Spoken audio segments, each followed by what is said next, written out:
Blood দেওয়া হয়েছে তারা এতে রাত হয়েছে পরে হসপিটালে। তো আমরা দোকানের সঙ্গে পাশের দোকান আছে, তাদের নাম হয়েছে বিষ্ণুপদদের।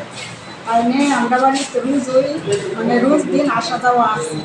তো কালকেও গেছে দিয়ে গেছে তোমার শাশুড়ির ব্লাড দেওয়া শেষ নেই, তারা কি আগে করবো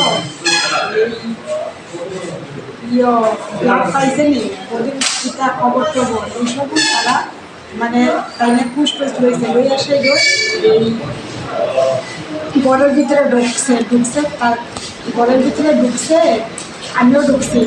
না আমি বাইরে আসলাম, তাইনে ডাক দিতেছে তো শুন না যাও একটা কথা তাইনে আমি বিষ্ণু কাকু হইয়া ডাকি বিষ্ণুপদদেব আপনার বাড়িতে গেছে, আপনার ঘরকে ডাক দিছে। এই সময় কটা বাজার সময়? তখন 9টা 10। বাড়িতে তখন কেউ ছিল না, আমার মেয়ে আছে।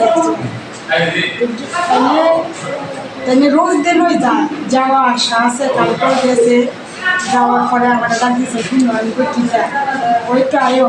তো আমিও গেছি, ভালো মনে গেছি ফোন দিয়ে ওই তাইনে ঘরের ভিতরে আমার সঙ্গে মানে জবরদস্তি শুরু করছি। তখন আবার মেয়েরা অন্য রুমে টিভি দেখতেছে। এর 2 মিনিট পরে তাই বাবা গেছে গিয়ে আমার ডাকতেছে, আমি এক ডাকের মাথা উত্তর লইছি। উত্তর লওয়ার পরে তার বাবা ঠাস করে ঘরে ঢুকছে। ঘরে ঢুকটা করতেছে আমার যে এনে কিতা করেছে অন্ধকারে মানে এমন দেখা তার বাবার মাথা ঠিক নাই সোজা আমার মারছে। মানে তাইলে সামনে ওই আমার মাথা উল্টা থাকা এটা তুলে রাখছে না। আপনার স্বামী মারছে আপনারে? হ্যাঁ। আচ্ছা, আপনার সাথে কি অন্য কোনো ধরনের কাজের ব্যবহার করছে? আর না, জোর জবরদস্তি আর অন্যরকম কিছু হয়েছে না। Thank you. তাহলে কি করে বিষ্ণুবাবু যে ইলেকট্রিকের দোকান।